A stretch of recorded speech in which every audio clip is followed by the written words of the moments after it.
ಇನ್ನು ಪರಪ್ಪನ ಅಗ್ರಹಾರದಿಂದ ಬಳ್ಳಾರಿ ಸೆಂಟ್ರಲ್ ಜೈಲ್ಗೆ ಪ್ರಯಾಣ ಬೆಳೆಸಿದಂತಹ ದರ್ಶನ್ಗೆ ಸಂಕಷ್ಟಗಳ ಮೇಲೆ ಸಂಕಷ್ಟಗಳು ಎದುರಾಗ್ತಾ ಇದೆ. ಒಂದು ಮುಗಿತಾ ಮತ್ತೊಂದು ಸಂಕಷ್ಟ, ಅದು ಮುಗಿತಾ ಮತ್ತೊಂದು, ಈ ರೀತಿಯಾಗಿ ಒಂದೊಂದು ಸಂಕಷ್ಟಗಳು ಕೂಡ ಎದುರಾಗ್ತಾ ಇದೆ. ಈಗ ದರ್ಶನ್ಗೆ ಈ ಒಂದು ಹೈಫೈ ಶೋಕಿ ಇದೆಯಲ್ಲ, ಒಬ್ಬ ಆರೋಪಿಯ ರೀತಿಯಲ್ಲಿ ಅವರು ಹೋಗಬೇಕಾಗಿತ್ತು ಜೈಲಿಗೆ. ಆದರೆ ಒಂದು ಹೈಫೈ ಶೋಕಿ ಏನಿದೆ ಅದು ಈಗ ಮತ್ತೆ ಸಂಕಷ್ಟ ತಂದೊಡ್ತಾ ಇದೆ. ಪೊಲೀಸ್ ಬೆಂಗಾವಲು ವಾಹನ ಸಿಬ್ಬಂದಿಗೆ ಈಗ ನೋಟಿಸ್ ಜಾರಿ ಮಾಡಲಾಗಿದೆ.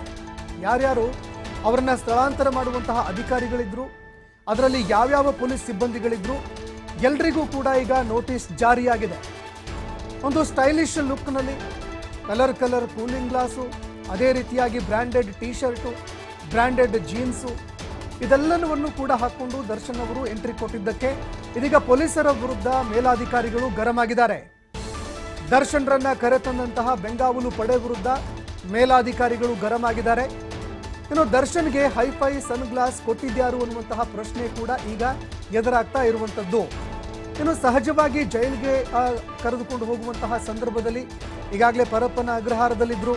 ಪರಪ್ಪನ ಅಗ್ರಹಾರದಲ್ಲಿ ಇದ್ದಂತಹ ಸಂದರ್ಭದಲ್ಲಿ ಇದೆಲ್ಲವನ್ನೂ ಕೂಡ ತೆಗೆಸಿರ್ತಾರೆ. ಕೈಯಲ್ಲಿರುವಂತಹ ಕಡಗ ಆಗಿರಬಹುದು, ಅದೇ ರೀತಿಯಾಗಿ ಬ್ರ್ಯಾಂಡೆಡ್ ಟೀ ಶರ್ಟು, ಅದು ಇದು ಅಂತ ಕೂಲಿಂಗ್ ಗ್ಲಾಸು, ಇದ್ಯಾವುದೂ ಕೂಡ ಇರೋದಿಲ್ಲ. ಕೊರಳಲ್ಲಿ ಏನೇ ಹಾಕ್ಕೊಂಡಿದ್ರು ಕೂಡ ಅದನ್ನು ತೆಗೆಸಿಡುವಂತಹ ಕೆಲಸವನ್ನು ಮಾಡಲಾಗತ್ತೆ. ಆದರೆ ಈಗ ಜೈಲಿಗೆ ಸ್ಥಳಾಂತರ ಮಾಡುವಂತಹ ಸಂದರ್ಭದಲ್ಲಿ, ಈ ಒಂದು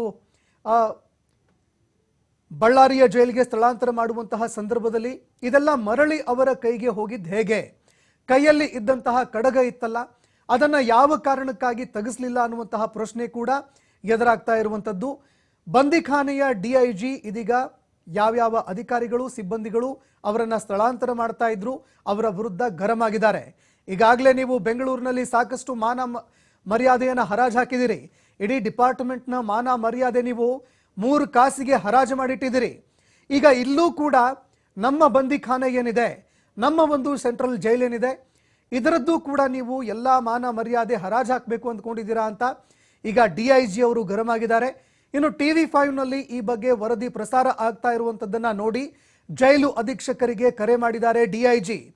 ಏನ್ರಿ ಮಾಡ್ತಾ ಇದ್ದೀರಿ ನೀವು? ಆ ಕೊರಳಿನಲ್ಲಿ ಇರುವಂಥದ್ದು, ಅದೇ ರೀತಿಯಾಗಿ ಕೈಯಲ್ಲಿ ಇರುವಂತಹ ಕಡಗ, ಇದೆಲ್ಲ ಯಾವ ಕಾರಣಕ್ಕಾಗಿ ತೆಗೆಸಿಲ್ಲ ನೀವು? ಇದೆಲ್ಲವನ್ನು ತೆಗೆಸಿ ಕಳಿಸ್ಬೇಕಾಗಿತ್ತಲ್ವಾ? ಇಷ್ಟೊಂದು ತಾಮ್ಝಾಮ್ ಯಾವ ಕಾರಣಕ್ಕಾಗಿ ಬೇಕಾಗಿತ್ತು? ಕಲರ್ ಕೂಲಿಂಗ್ ಗ್ಲಾಸು, ಇದೆಲ್ಲ ಯಾವ ಕಾರಣಕ್ಕಾಗಿ ಅಂತ DIG ಗರಂ ಆಗಿದ್ದಾರೆ. ಜೈಲ್ ಟು ಜೈಲ್ಗೆ ಕಡಗ ಹೇಗೆ ಬಂತು ಅಂತ ಅಧೀಕ್ಷಕರು ಯಾರಿದ್ರು ಅವರ ಮೇಲೆ ಗರಂ ಕೂಡ ಆಗಿದ್ದಾರೆ. ಇನ್ನು DIG ಆವಾಜ್ ಬಿಡ್ತಾ ಇದ್ದಂತೆ ದರ್ಶನ್ ಕೈಯಲ್ಲಿ ಇದ್ದಂತಹ ಕಡಗವನ್ನ ಖಾಕಿ ಪಡೆ ಈಗ ಬಿಚ್ಚಿಸಿದೆ ಅನ್ನುವಂಥದ್ದು ಕೂಡ ಗೊತ್ತಾಗ್ತಾ ಇರುವಂಥದ್ದು. ಅಧಿಕಾರಿಗಳು ಇದನ್ನ ಬಿಚ್ಚಿಸಿದ್ದಾರೆ. ಬಿಚ್ಚಿಟ್ಟು ಒಳಗಡೆ ಹೋಗಪ್ಪ ಅಂತ ಅದನ್ನ ಬಿಚ್ಚಿಸಿಟ್ಟು ಅವರ ಹೆಸರನ್ನ ನೋಂದಣಿ ಮಾಡಿಸ್ಕೊಂಡು ಅದೇ ರೀತಿಯಾಗಿ ವಿಚಾರಣಾಧೀನ ಕೈದಿ ನಂಬರ್ ಕೊಟ್ಟು ಈಗ ಅವರನ್ನ ಕಳಿಸ್ತಾ ಇದೆ. ಇನ್ನು ಅದೇ ರೀತಿಯಾಗಿ ಇಡೀ ರಾಜ್ಯದಾದ್ಯಂತ ಇಡೀ ರಾಜ್ಯವೇ ಒಂದು ಕ್ಷಣ ಬೆಕ್ಕಸ ಬೆರಗಾಗಿತ್ತು. ಏನ್ರಿ ನಡೀತಾ ಇದೆ ಇಲ್ಲಿ?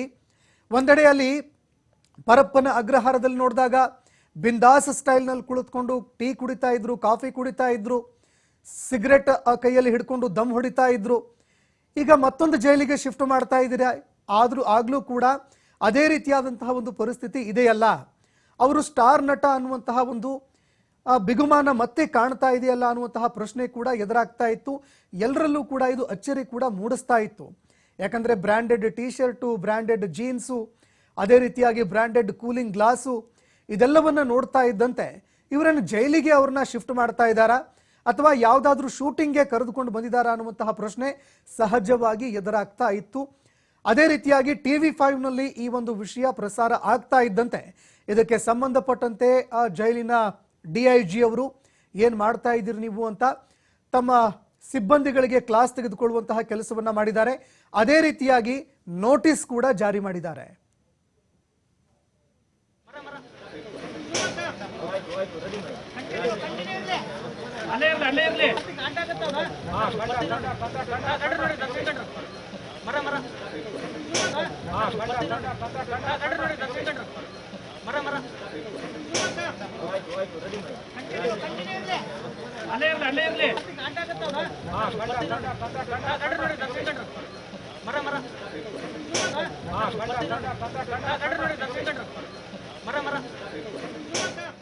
ಇನ್ನು ದೃಶ್ಯಾವಳಿಯಲ್ಲಿ ನೋಡ್ತಾ ಇದ್ರಿ ಈಗಾಗಲೇ ದರ್ಶನ್ಗೆ ವಿಚಾರಣಾಧೀನ ಕೈದಿ ನಂಬರ್ 511 ಕೊಡಲಾಗಿದೆ. ಅದೇ ರೀತಿಯಾಗಿ ಜೈಲಿನ ಒಂದು ಪ್ರಕ್ರಿಯೆ ಏನಿತ್ತು ಅದೆಲ್ಲವನ್ನು ಕೂಡ ಪೂರೈಸುವಂತಹ ಕೆಲಸವನ್ನು ಅಧಿಕಾರಿಗಳು ಮಾಡಿದ್ದಾರೆ. ನೋಂದಣಿಯಾಗಿರಬಹುದು, ಅದೇ ರೀತಿಯಾಗಿ ಅವರ ಆರೋಗ್ಯ ತಪಾಸಣೆ ವಿಚಾರ, ಇದೆಲ್ಲದಕ್ಕೂ ಸಂಬಂಧಪಟ್ಟಂತೆ ಎಲ್ಲ ಪ್ರಕ್ರಿಯೆಗಳನ್ನು ಅಧಿಕಾರಿಗಳು ಮುಗಿಸಿದ್ದಾರೆ. ಅದೇ ರೀತಿಯಾಗಿ ಈಗ ಅವರನ್ನ ಸೆಲ್ಗೂ ಕೂಡ ಕಳಿಸುವಂತಹ ಕೆಲಸಕ್ಕೆ ಅಧಿಕಾರಿಗಳು ಮುಂದಾಗ್ತಾರೆ. ಸೆಲ್ನಲ್ಲೂ ಕೂಡ ಏನೆಲ್ಲ ಒಂದು ಸಾಮಾನ್ಯವಾಗಿ ವಿಚಾರಣಾ ಕೈದಿಗಳಿಗೆ ಏನೆಲ್ಲ ಒಂದು ವ್ಯವಸ್ಥೆ ಇರಬೇಕು ಅಷ್ಟು ಮಾತ್ರ ವ್ಯವಸ್ಥೆ ಈಗ ಆಗಿದೆ ಅನ್ನುವಂಥದ್ದು ಕೂಡ ಗೊತ್ತಾಗ್ತಾ ಇರುವಂಥದ್ದು.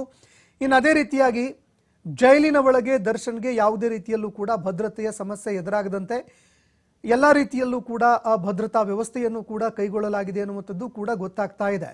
ಆದರೆ ಈ ಜೈಲಿಂದ ಮತ್ತೊಂದು ಜೈಲಿಗೆ ಅವರನ್ನ ವರ್ಗಾವಣೆ ಮಾಡುವಂತಹ ಒಂದು ಪ್ರಕ್ರಿಯೆ ಏನಿದೆ, ಅವರನ್ನ ಕರೆತರುವಂತಹ ಒಂದು ಕೆಲಸ ಏನಾಯಿತು, ಇದರಲ್ಲಿ ಅಧಿಕಾರಿಗಳ ಒಂದು ಲೋಪದೋಷ ಆಗಿರುವಂಥದ್ದು ಕೂಡ ಇಲ್ಲಿ ಎದ್ದು ಕಾಣ್ತಾ ಇದೆ ಅನ್ನುವಂಥದ್ದು ಕೂಡ ಗೊತ್ತಾಗ್ತಾ ಇರುವಂಥದ್ದು. ಇದಕ್ಕೆ ಸಂಬಂಧಪಟ್ಟಂತೆ ಜೈಲಾಧಿಕಾರಿಗಳ ಯಾರ್ಯಾರು ಇದಕ್ಕೆ ಸಂಬಂಧಪಟ್ಟಂತೆ ಅವರನ್ನ ಬಳ್ಳಾರಿಯ ಒಂದು ಜೈಲಿಗೆ ತರ್ತಾ ಇರುವಂತಹ ಸಿಬ್ಬಂದಿಗಳಿದ್ರು, ಆ ಪೊಲೀಸ್ ಅಧಿಕಾರಿಗಳಿಗೆ ನೋಟಿಸ್ ಕೂಡ ಜಾರಿ ಮಾಡಲಾಗಿದೆ.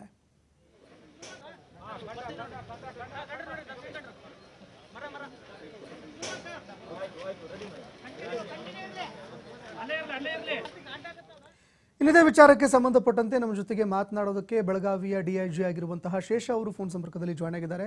ಸರ್ ನಮಸ್ಕಾರ. ಈಗ ಸಾಮಾನ್ಯವಾಗಿ ನಾವು ದರ್ಶನ್ ಅವರ ಒಂದು ವಿಚಾರಕ್ಕೆ ಬಂದು ನೋಡಿದಾಗ ಅವರು ನಟರಾಗಿದ್ರು ಅಥವಾ ಮತ್ತೊಂದು ಮಗದೊಂದು ಎಲ್ಲವೂ ಕೂಡ ಅದು ನೆಕ್ಸ್ಟ್. ಆದರೆ ಮೊದಲು ಈ ಪ್ರಕರಣದಲ್ಲಿ ಅವರೊಬ್ಬ ಆರೋಪಿ. ಈಗಾಗಲೇ ಬೆಂಗಳೂರಿನಲ್ಲಿ ಯಾವಾಗ ಪರಪ್ಪನ ಅಗ್ರಹಾರದಲ್ಲಿದ್ರು ಎಲ್ಲವೂ ಕೂಡ ಬೆಳಕಿಗೆ ಬಂತು. ಈಗ ಅವರನ್ನ ಬೇರೆ ಒಂದು ಜೈಲಿಗೆ ಸ್ಥಳಾಂತರ ಮಾಡುವಾಗಲೂ ಕೂಡ ಅನೇಕ ಲೋಪದೋಷಗಳು ಕಂಡು ಬಂದಿದೆ ಅನ್ನುವಂಥದ್ದು ಕೂಡ ಗೊತ್ತಾಗ್ತಾ ಇದೆ. ಏನ್ ಹೇಳ್ತೀರಿ ಈ ಬಗ್ಗೆ ಅಂತ? ಈಗ ನೋಡಿ, ಅವರು ಏನು ಕೂಲಿಂಗ್ ಗ್ಲಾಸ್ ಹಾಕೊಂಡು ಬಂದಿದ್ರು ಮತ್ತೆ ಕಳಗ ಹಾಕೊಂಡು ಬಂದಿದ್ರು, ನಾನು ಕೂಡ ಟಿವಿನಲ್ಲಿ ನೋಡಿದ. ಆಕ್ಚುಲಿ ಅವ್ರದ್ದು ಏನೇ ಬಿಲಾಂಗಿಂಗ್ಸ್ ಏನೇ ಇದ್ರು ಕೂಡ ಅವರು ಬ್ಯಾಗ್ ಅಲ್ಲಿ ಇಟ್ಟು ತಂದು ಅದನ್ನ ಜೈಲಿಗೆ ಜಮಾ ಮಾಡಬೇಕಿತ್ತು. ಇವರು ಪಿಕ್ನಿಕ್ ಬರೋ ರೀತಿಯಲ್ಲಿ ಇವರು ಎಸ್ಕಾರ್ಟ್ ವೆಹಿಕಲ್ ಕುಳಿತುಕೊಂಡು ಕೂಲಿಂಗ್ ಗ್ಲಾಸ್ ಎಲ್ಲ ಹಾಕೊಂಡು ಬರ್ತಾರೆ ಅಂದ್ರೆ ಅದು ಸಮಾಜಕ್ಕೆ ಒಂದು ನೆಗೆಟಿವ್ ಮೆಸೇಜ್ ಆಗುತ್ತೆ. ಅದಕ್ಕೋಸ್ಕರ ಎಲ್ಲ ಎಂಟೈರ್ ಏನು ಎಸ್ಕಾರ್ಟ್ ಸಿಬ್ಬಂದಿಗಳು ಏನಿದ್ದಾರೆ ಅದೆಲ್ಲರನ್ನೂ ಕೂಡ ಒಂದು ಡಿಸ್ಪ್ಲಿನ್ ಆಕ್ಷನ್ ತಗೊಳ್ಳಿ ಅಂತೇಳಿ ನಮ್ಮ ಹಿರಿಯ ಅಧಿಕಾರಿ ನಾನು ಪತ್ರ ಬರೀತಾ ಇದ್ದೀನಿ. ಈಗ ಇದ್ರ ಜೊತೆಗೆ ಮೇಲ್ನೋಟಕ್ಕೆ ಇಲ್ಲಿ ಲೋಪದೋಷ ಆಗಿರುವಂತದ್ದು ಕೂಡ ಕಂಡು ಬರ್ತಾ ಇದೆ. ಅಂದ್ರೆ ಆಲ್ರೆಡಿ ಈಗಾಗಲೇ ಪರಪ್ಪನ ಅಗ್ರಹಾರದಲ್ಲಿ ಲೋಪದೋಷ ಆಗಿತ್ತು. ಈ ಒಂದು ಸಂದರ್ಭದಲ್ಲಾದ್ರೂ ಕೂಡ ಅಧಿಕಾರಿಗಳು ಕಟ್ಟುನಿಟ್ಟಿನ ಕ್ರಮ ವಹಿಸ್ತಾರೆ ಅಂತ ರಾಜ್ಯದ ಜನತೆ ಅನ್ಕೊಂಡಿತ್ತು ಸರ್. ಆದ್ರೆ ಎಲ್ಲೋ ಒಂದೆಡೆ ಅಧಿಕಾರಿಗಳು ಮತ್ತೆ ಈ ಲೋಪದೋಷವನ್ನ ಎಸಗ್ತಾ ಇರುವಂತದ್ದು ನೋಡಿದ್ರೆ ಬಳ್ಳಾರಿಯಲ್ಲೂ ಅದೇ ರೀತಿಯಾದಂತಹ ಪರಿಸ್ಥಿತಿ ಎದುರಾಗತ್ತಾ ಅನ್ನುವಂತಹ ಪ್ರಶ್ನೆ ಕಾಡ್ತಾ ಇದೆ. ಬಳ್ಳಾರಿನಲ್ಲಿ ಆ ರೀತಿ ಆಗ್ಲಿಕ್ಕೆ ಆಗೋ ಸಾಧ್ಯನೇ ಇಲ್ಲ. ನಾವು ಅವ್ನಿಗೆ ಯಾವ ರೀತಿ ನಾವು ಬಿಗಿ ಭದ್ರತೆ ಇಡಬೇಕು ಆ ರೀತಿ ಇಡ್ತಾ ಇದೀವಿ. ಆಕ್ಚುಲಿ ಅವನು ಸಾಮಾನ್ಯ ಕೈದಿನೇ. ಒಂದು ನಾವ್ ಎಷ್ಟು ಕಣ್ಗಾವಲ್ಲಿ ಇಡಬೇಕು, CCTV ಜಾಸ್ತಿಯಾಗಿ ಎಲ್ಲ ಮಾಡಿದೀವಿ ನಾವು. ಆಕ್ಚುಲಿ ಸಿಬ್ಬಂದಿಗಳ ಸಂಖ್ಯೆನೂ ಕೂಡ ಹೆಚ್ಚಿಗೆ ಮಾಡ್ಕೊಂಡಿದೀವಿ. ನಾವು ಬಿಗಿಯಾಗಿ ಇಟ್ಕೊಳ್ತೀವಿ. ಬಟ್ ಈ ಏನು ಪ್ರಾಸೆಸ್ ಅಲ್ಲಿ ಅವ್ನು ಟ್ರಾನ್ಸ್ಫರ್ ಮಾಡೋ ಪ್ರಾಸೆಸ್ ಅಲ್ಲಿ ಏನಾಗಿದೆ, ಆ ಒಂದು ಲೋಪದೋಷ ಕಂಡು ಬಂತು. ಅದಕ್ಕೋಸ್ಕರ ನೋಟಿಸ್ ನೀಡಿದ್ದೀನಿ. ನಮ್ಮ ಆಫೀಸಲ್ಲಿ ಕೂಡ ಯಾವ ರೀತಿ ಬಿಗಿಯಾಗಿರ್ಬೇಕು, ಸ್ಟ್ರಿಕ್ಟ್ ಆಗಿ ಅವ್ರು ನೋಡ್ಕೊಳ್ಬೇಕು ಅಂತ ಅದು ಕೂಡ ಇನ್ಸ್ಟ್ರಕ್ಷನ್ಸ್ ಆಲ್ರೆಡಿ ಕೊಟ್ಟಿದ್ದೀನಿ ನಾನು. ಅವರು ಈಗ ಇಂಟರ್ನಲ್ ಎನ್ಕ್ವೈರಿ ಆಗಿ ಅದರ ಜೊತೆಗೆ ಯಾರ್ಯಾರು ಅಧಿಕಾರಿಗಳಿದ್ರು, ಏನ್ ಲೋಪದೋಷ ಆಯ್ತು ಅನ್ನುವಂಥದ್ದನ್ನ ಅವಲೋಕನ ಮಾಡ್ತೀರಾ? ಅದ್ ನನಗ್ ಬರಲ್ಲ. ಈಗ ಅವರು ಎಸ್ಕಾರ್ಟ್ ಏನ್ ಮಾಡಿದಾರೆ, ಅವರು ಬೇರೆ ಸಿಬ್ಬಂದಿಗಳು ಬರ್ತಾರೆ, ಅವರ ಹಿರಿಯ ಅಧಿಕಾರಿಗಳು ಮಾಡ್ತಾರೆ. ಓಕೆ. ಅದ್ರ ಜೊತೆಗೆ ಒಂದು ಪ್ರಶ್ನೆ ಇಲ್ಲಿ ಕಾಡ್ತಾ ಇರುವಂತದ್ದು, ಈ ರೀತಿಯಾಗಿ ಕೂಲಿಂಗ್ ಗ್ಲಾಸ್ ಹಾಕೊಂಡು ಜನರಿಗೂ ಕೂಡ ಏನ್ ಸಂದೇಶ ಕೊಡ್ತಾ ಇದ್ದಾರೆ ಅನ್ನುವಂತಹ ಒಂದು ಪ್ರಶ್ನೆ ಕೂಡ ಇಲ್ಲಿ ಎದುರಾಗತ್ತೆ ಸರ್. ಇಲ್ಲಿ ಖಂಡಿತ ನಿಜ ತಪ್ಪು, ಅದು ಮಾಡಬಾರ್ದಿತ್ತು. ಅವರ ಮಾಡಬಾರ್ದಿತ್ತು. ಕೂಲಿಂಗ್ ಗ್ಲಾಸ್ ಸಪೋಸ್ ಸೈಕಲ್ ಅಲ್ಲಿ ಇವ್ರು ಬರ್ತಾ ಸಿಗರೆಟ್ ಸ್ಮೋಕ್ ಮಾಡ್ಕೊಂಡ್ ಬಂದಿದ್ರೆ ಹೇಳಿ ನೋಡೋಣ, ನೀವೇನೆ ತಪ್ಪಾಗ್ತಿತ್ತಲ್ಲ ಅದು. ಹೆಂಗ್ ಹಾಕೊಂಡ್ ಬರ್ತಾರೆ ಕೂಲಿಂಗ್ ಗ್ಲಾಸ್, ಹೆಂಗ್ ಹಾಕೊಂಡ್ ಬರ್ತಾರೆ? ಮಾಮೂಲಿ ಕನ್ನಡಕ ಹಾಕೊಂಡ್ ಅವ್ನ ದೃಷ್ಟಿ ದೋಷ ಇದ್ರೆ ಹಾಕೊಂಡ್ ಬರ್ಲಿ ಮಾಮೂಲಿ ಕನ್ನಡಕನ. ಕೂಲಿಂಗ್ ಗ್ಲಾಸ್ ಹೆಂಗ್ ಹಾಕೊಂಡ್ ಬರ್ತಾರೆ ಅವರು? ಇವ್ರಿಗೆ ಸ್ವಲ್ಪ ಕಾಮನ್ ಸೆನ್ಸ್ ಇರ್ಬೇಕಿತ್ತಲ್ಲ. ಇಷ್ಟೆಲ್ಲ ರಾಮಾಯಣ ಆಗಿದೆ ಬೆಂಗಳೂರು ಜೈಲಿನಲ್ಲಿ, ಇಷ್ಟೆಲ್ಲ ತೊಂದರೆಗಳಾಗಿದೆ, ಸ್ಟೇಟ್ ಗೌರ್ಮೆಂಟ್ಗೆಲ್ಲ ಮುಜುಗರ ಆಗಿದೆ, ಇರ್ಬೇಕಿತ್ತಲ್ಲ ಇವರಿಗೆ. ಹೆಂಗ್ ಕರ್ಕೊಂಡ್ ಬರ್ಬೇಕು ಅಂತ ಹೇಳಿ ಅವ್ರ ಹಿರಿಯ ಅಧಿಕಾರಿಗಳು ಕೊಡ್ಬೇಕಿತ್ತು ಇನ್ಸ್ಟ್ರಕ್ಷನ್ಸ್ ಅವ್ರಿಗೆ. ಆಕ್ಚುಲಿ ಯಾಕೆ ಕೊಟ್ಟಿಲ್ಲ ಅವರು?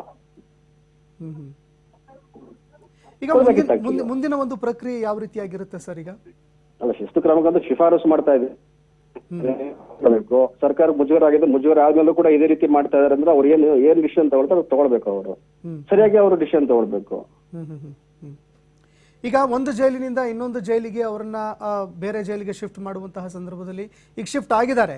ಈಗ ಮುಂದಿನ ಒಂದು ಪ್ರಕ್ರಿಯೆ ಯಾವ ರೀತಿಯಾಗಿರುತ್ತೆ? ಅವ್ರನ್ನ ಸೆಲ್ ಅಲಾಟ್ ಮಾಡುವಂತದ್ದಾಗಿರ್ಬೋದು ಅಥವಾ ಯಾವ ಸೆಲ್ಗೆ ಕಳಿಸ್ತಾರೆ, ಇದೆಲ್ಲವನ್ನು ಹೇಗೆ ನಿರ್ಧಾರ ಮಾಡಲಾಗುತ್ತೆ ಅಂತ? ಅದು ಸ್ವಲ್ಪ ಅದು ನಿಮ್ಗೆ ಅದನ್ನ ಸೆಕ್ಯೂರಿಟಿ ಪಾಯಿಂಟ್ ಆಫ್ ವ್ಯೂ ನಲ್ಲಿ ಅದೆಲ್ಲ ಹೇಳಲಿಕ್ಕೆ ಆಗಲ್ಲ ಆಕ್ಚುಲಿ, ಎಲ್ಲಿ ಇಡ್ತೀವಿ ಏನ್ ಮಾಡ್ತೀವಿ ಅಂತ ಹೇಳಿ. ಯಾಕಂದ್ರೆ ನಾಳೆ ಏನಾದ್ರು ಅಸಲ್ಟ್ ಆಗ್ಬೋದು, ಬೇರೆ ರೀತಿ ಆಗ್ಬೋದು, ಅಥವಾ ಬೇರೆ ಏನಾದ್ರು ಘಟನೆಗಳಾಗ್ಬೋದು. ಹಾಗಾಗಿ ನಾವು ಎಲ್ಲಿ ಇಡ್ತೀವಿ ಅನ್ನೋದು ನಿಮ್ಗೆ ಅದನ್ನ ಹೇಳಲಿಕ್ಕೆ ಆಗಲ್ಲ. ಆದ್ರೆ ಎಲ್ಲಿ ಇಡ್ತಾ ಇದೀವಿ ಅದೆಲ್ಲವೂ ಕೂಡ ವ್ಯವಸ್ಥಿತವಾಗಿ ಸೆಕ್ಯೂರಿಟಿ ಪಾಯಿಂಟ್ ಆಫ್ ವ್ಯೂ ನಲ್ಲಿ ಸುಭದ್ರತೆಯಿಂದ ಇದೆ.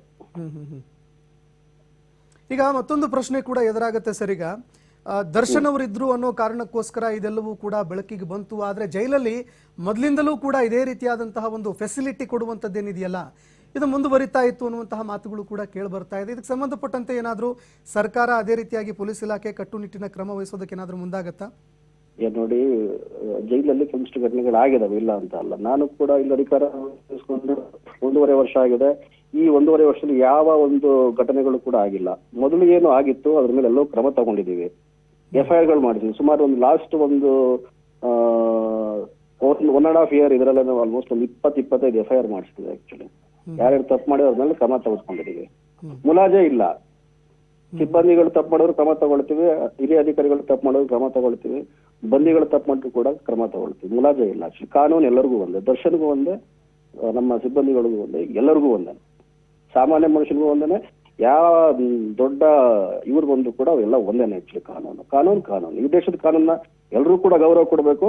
ನಾವು ಕೂಡ ಗೌರವ ಕೊಡ್ತೇವೆ, ಅವರು ಕೂಡ ಗೌರವ ಕೊಡಬೇಕು. ಕಾನೂನು ಸರಿಯಾಗಿ ಪಾಲನೆ ಮಾಡಿದ್ರೆ ಚೆನ್ನಾಗಿರ್ತಾರೆ ಅವರು.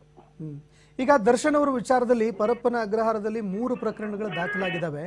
ಈಗ ಈ ಕೂಲಿಂಗ್ ಗ್ಲಾಸು ಮತ್ತೊಂದು ಮಗದೊಂದು ಅಂತ ಏನ್ ಶೋಕಿ ಇತ್ತು, ಇದಕ್ಕೆ ಸಂಬಂಧಪಟ್ಟಂತೆ ಮತ್ತೆ ಏನಾದ್ರೂ ಪ್ರಕರಣ ದಾಖಲಾಗಬಹುದಾ ಅಂತ? ಅದು ಪ್ರಕರಣ ಬಿಲಾಂಗಿಂಗ್ಸ್ ಏನಿದೆ at the time of admission belongings ತಗೊಂಡು ಬಂದು ಜೈಲ್ ಇದಕ್ಕೆ ಒಪ್ಪಿಸ್ಬೇಕಾಗ್ತದೆ, ಜೈಲ್ ಅಥಾರಿಟೀಸ್ ಗಳಿಗೆ. ಇದೊಂದು ಎಕೋ ಆಗ್ತಾ ಇದೆ ನಿಮ್ಮ ಮಾತು. ಇಲ್ಲ, ಕೇಳಿಸ್ತಾ ಇದೆ ಮಾತಾಡಿ. ಹಾ, ನಮ್ಮ ಜೈಲ್ ಅಥಾರಿಟೀಸ್ಗೆ ಅವರು ಆಕ್ಚುಲಿ ಇದನ್ನ ಒಪ್ಪಿಸ್ಬೇಕಾಗುತ್ತೆ. ಈ ಟ್ರಾನ್ಸ್ಫರ್ ಪ್ರಾಸೆಸ್ ಇದೆಯಲ್ಲ, ಆ ಪ್ರಾಸೆಸ್ ಅಲ್ಲೂ ಕೂಡ ಜೈಲ್ ಅಥಾರಿಟಿ. ಓಕೆ, ಧನ್ಯವಾದಗಳು TP ಶೇಷ ಸರ್ ನಮ್ಮ ಜೊತೆಗೆ ಮಾತನಾಡಿದ್ದಕ್ಕೆ. ಇನ್ನು ಪ್ರಮುಖವಾಗಿ ಈ ಒಂದು ವಿಚಾರಕ್ಕೆ ಸಂಬಂಧಪಟ್ಟಂತೆ ನೋಡಿದಾಗ ಈ ಒಂದು ಬಿಟ್ಟಿ ಶೋಕಿ ಬೇಕಾಗಿರಲಿಲ್ಲ ಅನ್ನುವಂತಹ ಒಂದು ಮಾತು ಕೂಡ ಕೇಳಿ ಬರ್ತಾ ಇದೆ. ಅದೇ ರೀತಿಯಾಗಿ ಅಧಿಕಾರಿಗಳು ಕೂಡ ಇದಕ್ಕೆ ಆಸ್ಪದ ಮಾಡಿಕೊಡಬಾರ್ದಾಗಿತ್ತು. ಅಧಿಕಾರಿಗಳು ಈಗಾಗಲೇ ಬೆಂಗಳೂರಿನಲ್ಲಿ ಅನುಭವಿಸಿದಂತಹ ಮುಜುಗರ ಏನಿತ್ತು ಅದು ಮತ್ತೊಮ್ಮೆ ರಿಪೀಟ್ ಆಗದಂತೆ ಯಾವ ರೀತಿಯಾಗಿ ಒಬ್ಬ ಕೈದಿಯನ್ನ ನಡೆಸ್ಕೊಳ್ಬೇಕಾಗಿತ್ತು, ಒಬ್ಬ ಆರೋಪಿಯನ್ನ ಯಾವ ರೀತಿಯಾಗಿ ಕರೆತರಬೇಕಾಗಿತ್ತು, ಆ ಒಂದು ಸಾಮಾನ್ಯ ಪರಿಜ್ಞಾನವನ್ನು ಇಟ್ಟುಕೊಂಡು ಅಧಿಕಾರಿಗಳು ಅವರನ್ನ ಬೇರೆ ಒಂದು ಜೈಲ್ಗೆ ಏನು ಶಿಫ್ಟ್ ಮಾಡ್ತಾ ಇದ್ರು ಆ ಕೆಲಸವನ್ನು ಮಾಡಬೇಕಾಗಿತ್ತು. ಆದರೆ ಇಲ್ಲಿ ಲೋಪದೋಷ ಎದ್ದು ಕಂಡು ಬರ್ತಾ ಇದೆ. ಹೀಗಾಗಿ ನೋಟಿಸ್ ಕೊಟ್ಟಿದ್ದಾರೆ, ಯಾರು ಅಧಿಕಾರಿಗಳಿದ್ದಾರೆ ಅವರ ವಿರುದ್ಧ ಕ್ರಮ ಕೈಗೊಳ್ಳಲಾಗುತ್ತೆ ಅಂತ TP ಶೇಷ ಸರ್ ಅವರು ಹೇಳ್ತಾ ಇದ್ರು.